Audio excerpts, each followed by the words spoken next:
morning, viewers. How is the Josh? How is the Josh? What about today? Today is wish you happy Sri Ramanavami.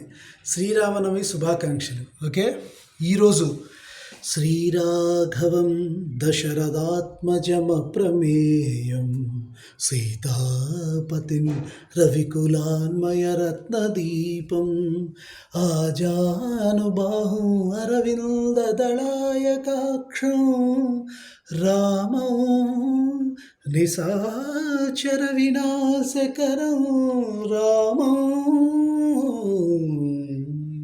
అని శ్రీరాముణ్ణి ఎన్నిసార్లు విన్నా, ఎన్నిసార్లు తగిన చూస్తే ఆ పాటలు కానీ అవన్నీ కూడా చాలా మధురంగా ఉంటుంది. ఈరోజు అద్భుతాలు కాబట్టి అందరు స్టూడెంట్స్, జనరల్ పబ్లిక్ అందరూ కూడా యూ కెన్ డూ టుడే అద్భుతంగా దేవుణ్ణి శ్రీరాముని దర్శించుకొని డేని ప్రారంభించండి. అన్నిటికీ అల్టిమేట్ గాడ్ అంటే శ్రీరాముడు వ్యక్తిత్వం ద్వారా ప్రూవ్ చేశాడు.